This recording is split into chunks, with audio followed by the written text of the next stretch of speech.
Herzlich willkommen zurück, Freunde, zu einem neuen Part des Let's Plays von Kingdom Hearts Birth by Sleep Final Mix. Einem etwas besonderen Part kann man sagen, denn das Spiel ist ja eigentlich durchgespielt. Nachdem wir die Routen von Ventus, Aqua und Terra gemacht haben und anschließend ja auch die Final-Episode als auch die Secret-Episode noch durchgespielt haben und somit kann man sagen, 100% vom Content geholt haben. Das sieht man hier auch im Trio-Report mit der Zeitachse im Kino. Wäre das Spiel ja soweit eigentlich durch. Aber, was wir bis jetzt noch nicht gemacht haben oder übersehen haben, sind die Berichte. Zumindest die Berichte mal durchlesen. Denn die Berichte selbst von Xehanort zeigen ja auch ein bisschen auf, wie sein Wandel über die ganzen Jahre war. Ich glaube, das könnte doch noch interessant sein. Fangen wir an mit dem Brief von Xehanort. Danke für deine Einladung zur Meisterzeremonie. Unser Meister hat dir damals seinen Nachfolger überlassen und damit eine große Bürde auferlegt. Doch du bist dieser Verantwortung bravourös nachgekommen, indem du neue Schüler ausgebildet hast. Das war bestimmt nicht immer leicht. Aufgrund unserer Meinungsverschiedenheit damals habe ich dir diese Verletzung zugefügt, obwohl ich in dir immer so etwas wie meinen jüngeren Bruder sah. Wie ich mich dafür schäme. Und trotzdem hattest du vor einigen Jahren ein offenes Ohr für meine selbstsüchtige Bitte. Ich habe nie richtig dafür gedankt, dass du den Jungen bei dir aufgenommen hast. Geschweige denn mich bei dir entschuldigt. Und dennoch machst du mir keine Vorwürfe. Du lädst mich sogar zur Initiation der neuen Meister ein. Ich freue mich sehr darauf, deinen Schülern persönlich meine Glückwünsche zu überbringen. Inzwischen habe ich erkannt, dass unser Meister mit den Richtigen für seinen Nachfolger ausgewählt hat. Seit Generationen sind wir die Hüter des Lichts, doch müssen wir die Welt aus den Schatten heraus beschützen. Welch Ironie. Doch deine Güte, deine Fürsorge und vor allem deine Loyalität dem Licht gegenüber nötigen mir den größten Respekt ab. Ich habe die Welt bereits in viele Formen der Dunkelheit kennengelernt. Aber in letzter Zeit scheinen mir die dunklen Aktivitäten zugenommen zu haben. Jens Seed hat dir vielleicht bereits davon berichtet, doch ich spüre mir überall in der Welt die Präsenz der Unversierten, dunkle Wesenheiten aus negativen Gefühlen heraus geboren, in Weisen des Lebens gänzlich unbewandert. Was dunkle Präsenzen angeht, so plagt mich eine Sorge in Bezug auf die jetzt bevorstehende Meisterzeremonie. Es geht um deinen Schüler Terra, dem ich vor einigen Jahren bei meinem letzten Besuch begegnet bin. In ihm schlummert zweifelsohne große Stärke und großes Potenzial, doch leider spürte ich in ihm auch die Dunkelheit. Ich will dir keineswegs in seine Angelegenheiten hineinreden, doch halte ich es für gefährlich, Terra zum Meister zu ernennen. Was hältst du davon, wenn wir nach meiner Ankunft noch die klassische Meisterprüfung abhalten? Dann kannst du anhand dieser entscheiden, wer zum Meister berufen ist und wer nicht. Jedenfalls freue ich mich sehr darauf, dich nach so langer Zeit endlich wiederzusehen. Okay, muss natürlich jetzt hier beachten, das ist ein Brief, nicht ein Bericht, aber trotzdem ein Brief von Xehanort an eben Meister Eraqus. Und wenn wir das Spiel durchgespielt haben und so, machen die Zeilen, sage ich jetzt mal, wenn wir aus Sicht von Xehanort das Ganze betrachten, denken wir so, hat gar keinen Sinn. Aber natürlich, um sich bei Eraqus einzuschleimen, um vor allem seinem Plan nachzugehen, und zwar Terra zu entfremden von Eraqus und von Aqua und Ventus und ihn als seinen neuen Körper einzusetzen, dann macht das Ganze schon wesentlich mehr Sinn.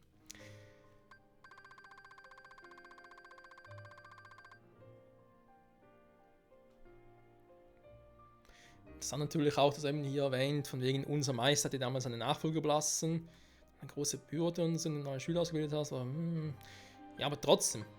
War eben doch so, dass der Brief ja später geschrieben wurde, also sprich vermutlich kurz vorher, ein paar Tage oder Wochen, bevor das Spiel überhaupt selber beginnt, mit der Meisterprüfung von Terra und Aqua. Weil er erwähnte ja auch Ventus.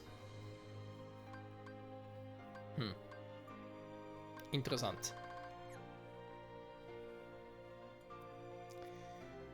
Jetzt aber kommen wir zu den eigentlichen Berichten. Die sind aus Sicht von Xehanort geschrieben.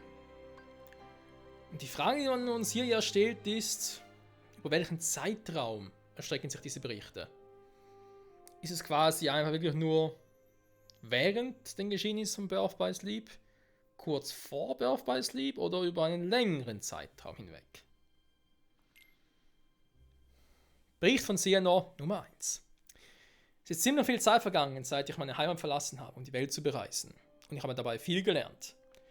Ich will hier einige meiner Erfahrungen niederschreiben. Wenn ich mich zurückerinnere, dann nahm mein Schicksal einen anderen Lauf, als ich an jenem Ort kam und dort Menschen begegnete, die ich Meister und Bruder nennen konnte. So fand ich eine neue Heimat. Von größerer Bedeutung war natürlich das Schlüsselschwert. Wer hat es eigentlich in die Welt gebracht und warum? Während ich täglich den Umgang damit als Schlüsselschwertträger übte, lehrte man mich, dass es das unabdingbare Werkzeug ist, um aus den Schatten heraus über das Licht zu wachen und die Welt zu beschützen. War das wirklich alles? Mein Forscherdrang zu befriedigen, bereiste ich hin und wieder fremde Welten, um neues Wissen zu sammeln. Das war natürlich verboten. Aus der Pflicht führte uns in andere Welten. Doch ich fand, wonach sich mein Herz sehnte. Wir haben ja im Verlauf der Geschichte ja erfahren, dass Xehanort sowie Sora und Riku von den Schicksalsinseln stammt. Der ursprünglich auch da war. Natürlich auch generell die Frage, wie kam er überhaupt aus dieser Welt hinaus? Oder warum hat er das genau getan? Und ja, Mais und Bruder ist mittlerweile klar, wer damit gemeint ist. Und hat das mit dem Schlüsselschwert und so. Und seinem Forscherdrang.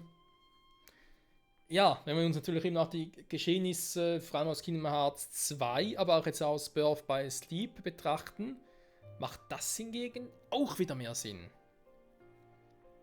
Und ich denke vor allem oder hoffe auch für künftige Spiele der Kingdom Hearts Serie. Kommen wir zu Bericht Nummer 2.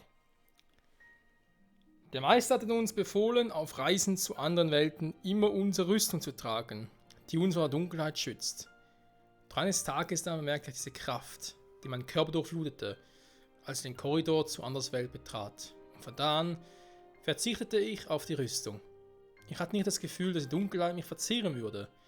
Vielmehr spürte ich, dass man sie nicht fürchten müsste, hätte man selbst die Kraft, sie zu kontrollieren. Das Universum ist groß, in ihm finden sich so viele Welten. Das Universum oder die Anderswelt ist wie ein riesiges Meer, in dem viele kleine Inseln existieren, die sich gegenseitig nie beeinflussen. Jede dieser Welten hat ihre eigene Ordnung und im Gegensatz zu uns ist ihren Bewohnern der Gesamtkontext des Universums nicht bewusst. Und wir dürfen sie darüber auch nicht aufklären.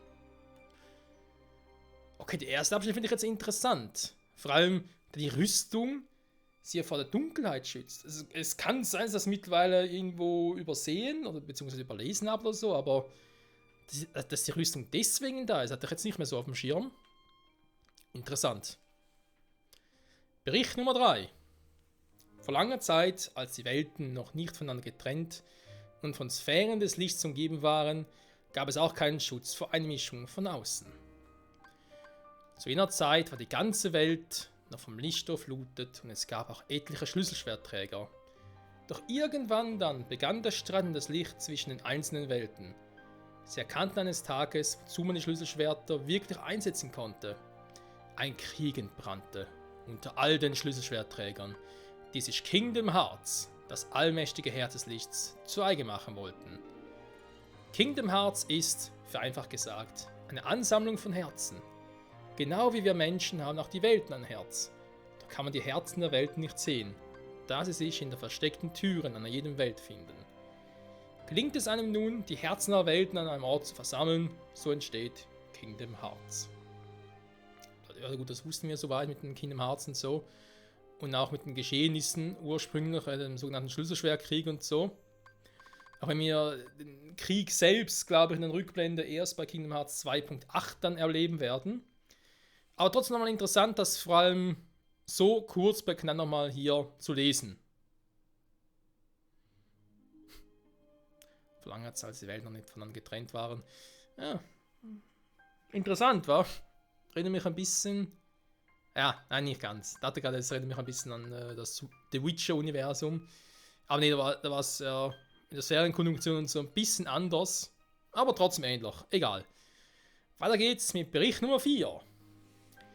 Und öffnet man wiederum die Tür zu Kingdom Hearts, soll das zur Erschaffung einer ganz neuen Welt führen und überschreitet so die Grenzen des Menschenseins. Sprich, wenn die Tür öffnet, wird ebenfalls als etwas Neues wiedergeboren.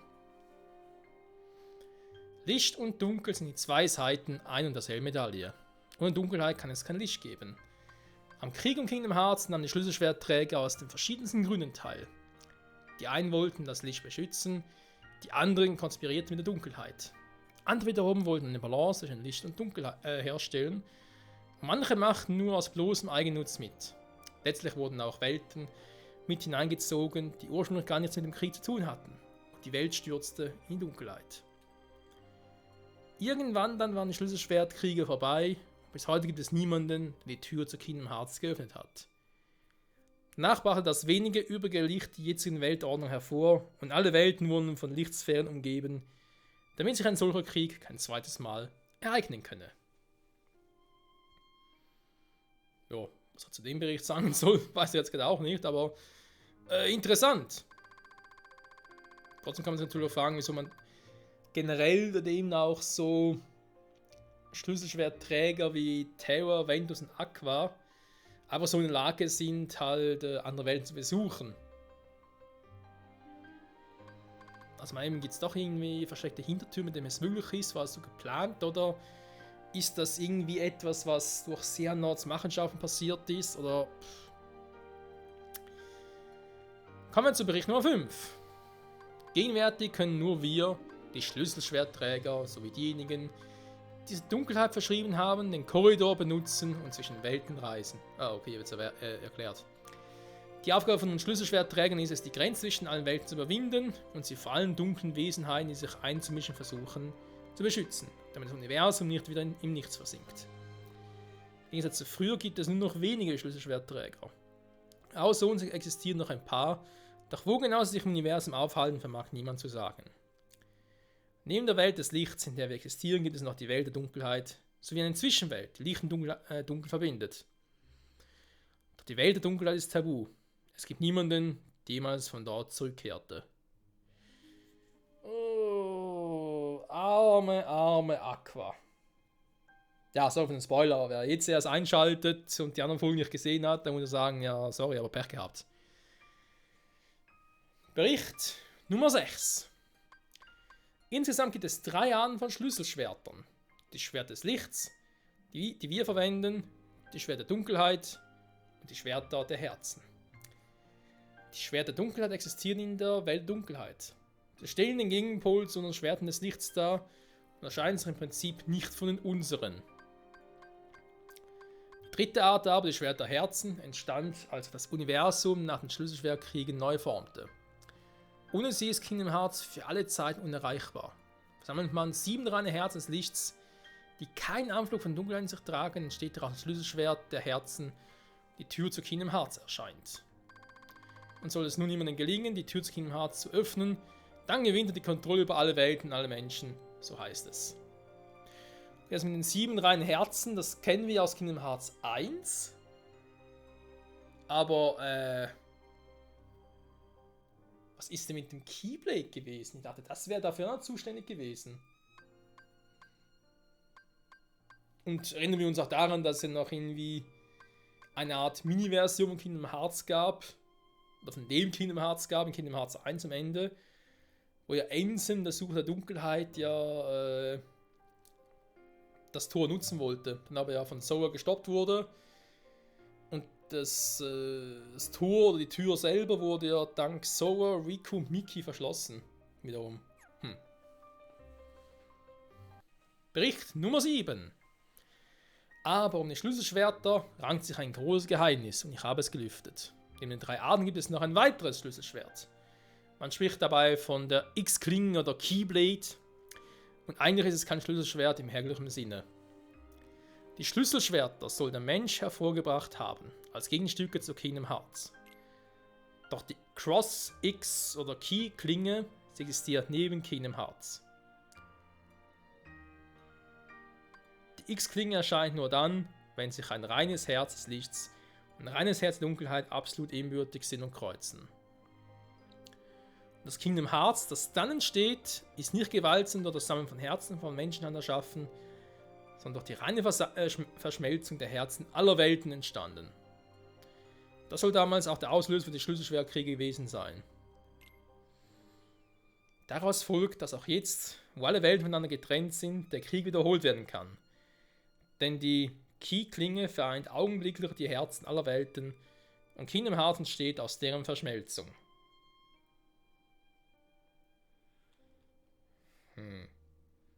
Was ich trotzdem seltsam finde, wenn hier steht, die Key-Klinge entsteht durch, hier, wenn sich ein reines Herz des Lichts und ein reines Herz der Dunkelheit, das sind insgesamt 2 Herzen vereinen. Dann heißt aber irgendwie wiederum, wo war das schon wieder?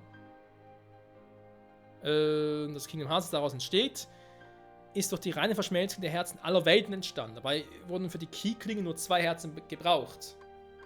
Hä? Okay. Bericht Nummer 8.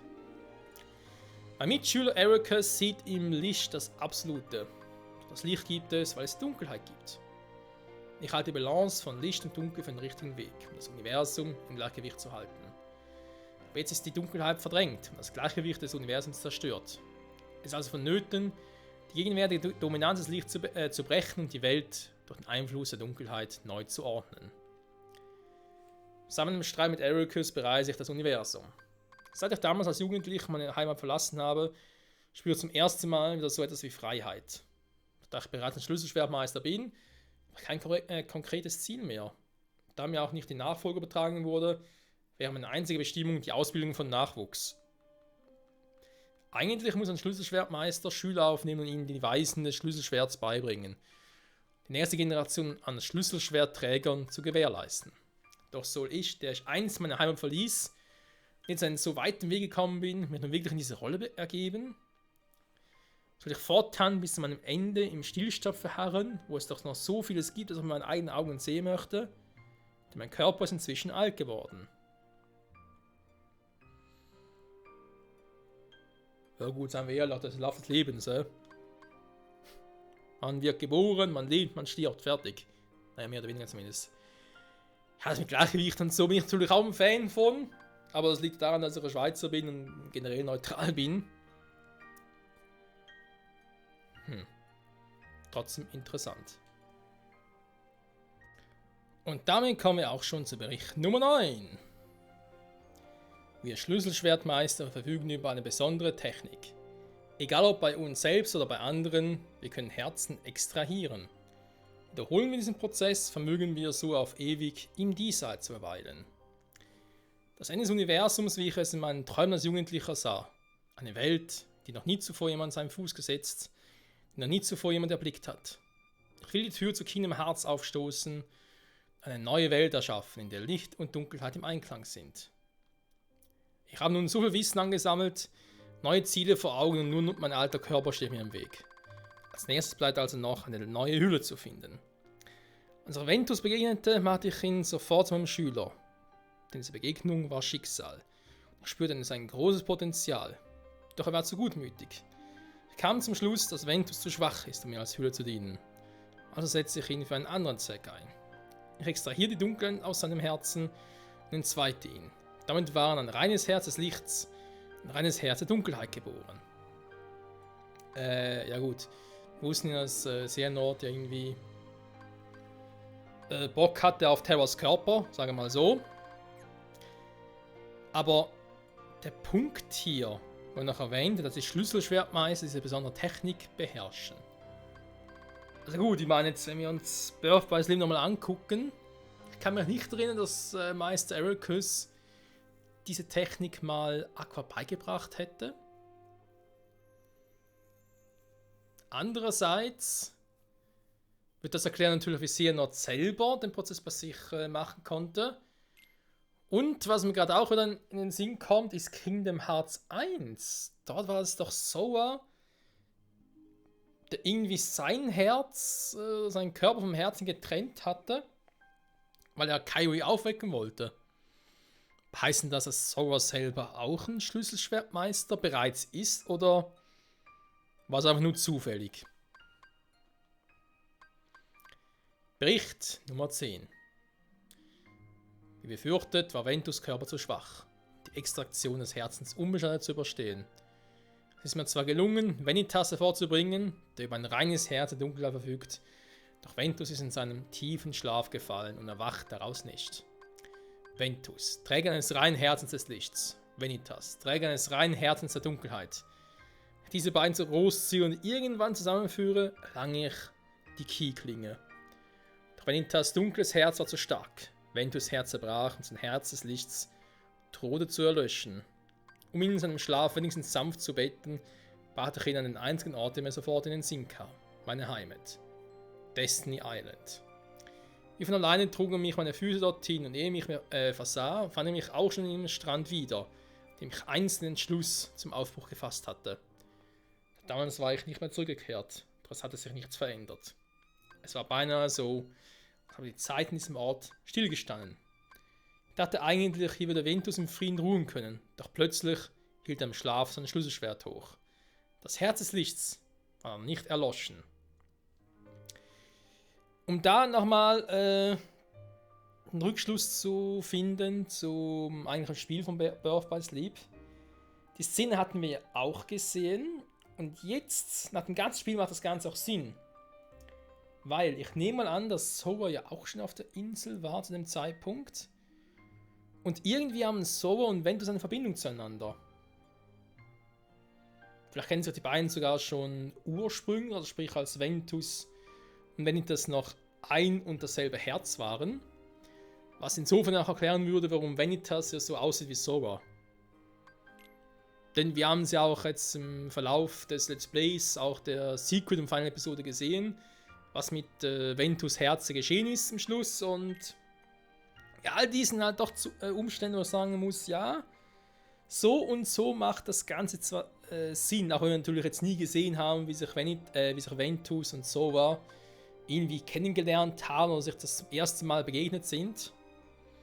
Aber ja, vielleicht war es halt echt Soras reiniges, gutes Herz, was dafür gesorgt hat. Bericht Nummer 11. Die Balance von Licht und Dunkelheit zwischen Ventus und Vanitas war dann zu unausgeglichen, als dass sich beide an einem Ort hätte großziehen können. Vanitas Dunkelheit, sie hätte Ventus nur verzerrt. Es gab lediglich einen Ort, in dem das Herz des Lichtes großgezogen werden konnte. In der Obhut von Eraqus, der das Licht als absolut ansieht.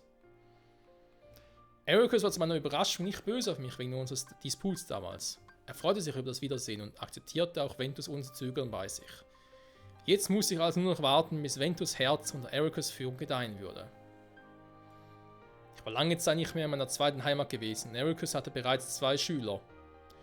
Bei einem von ihnen, Terra, spürte ich etwas, tief in seinem Inneren sitzend. Terra ist gutmütig, sehnt sich auch nach Stärke. Die Sehnsucht nach Stärke bringt irgendwann Dunkelheit im Herzen hervor. Immer.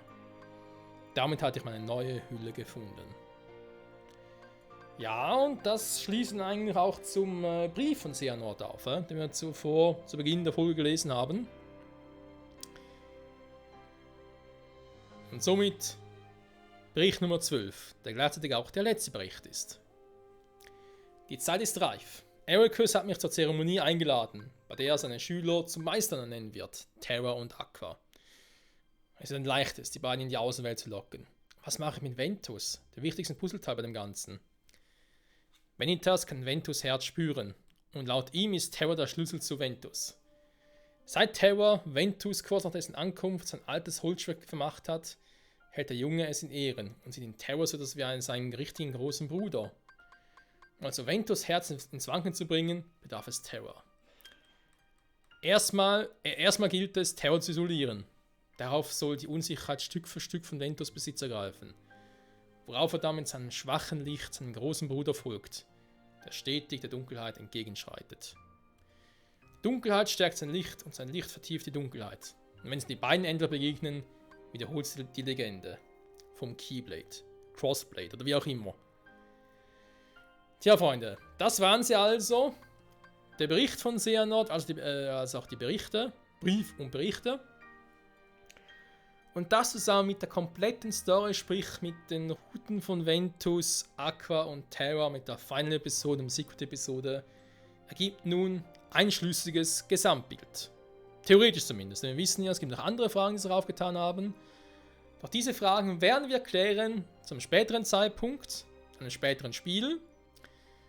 Ich schätze mal, besonders bei Kingdom Hearts 2.8, weil dort werden ja die 3 Spiele Kingdom Hearts Backcover vorkommen, oder Kingdom Hearts X Backcover. Da ist auch eine Art Filmsammlung oder Spielsequenzsammlung, die ja die Ereignisse vom Schlüsselschwertkrieg zusammenfassen. Dann werden wir dort noch haben Kingdom Hearts Birth by Sleep 0.2. A Fragmentary Passage, da geht es ja darum, was Aqua nach der Secret-Episode passiert ist oder passieren wird. Dann haben wir noch Kingdom Hearts 3D, also Kingdom Hearts Dream Drop Distance, was ja eigentlich auch ein bisschen zwischen Kingdom Hearts 2 und Kingdom Hearts 3 stattfindet. Und dann natürlich dann das große Finale mit Kingdom Hearts 3, wo sich hoffentlich alle Pfade miteinander vereinigen werden. Sprich die von dem Trio, das man hier sieht, dem Trio aus Kingdom Hearts 1, sprich Sora, Riku und Kairi, und natürlich auch dem Trio aus 358 over 2 Days mit Roxas, Sion und Axel. Naja, das Ganze wirklich so kommen wird oder nicht, das erfahren wir bald schon, hoffentlich. Ich hoffe, ihr seid auch wieder mit dabei, wenn es mit der Kingdom Hearts Reihe weitergeht. An der Stelle sage ich nochmal vielen Dank fürs Zusehen. Hoffentlich haben euch die Berichte auch noch sowohl interessiert als auch Spaß gemacht. Und ihr konntet jetzt auch noch ein paar Rückschlüsse ziehen und ja, mal gucken, wie sich das Ganze weiterentwickeln wird. Eben auch mit Xehanort und der ganzen Geschichte um Terra. Natürlich auch Ventus und Aqua, die alle 3 zwar auf sich gestellt sind, aber trotzdem durch ihre Freundschaft noch miteinander vereint sind. Bis zum nächsten Mal und ciao zusammen.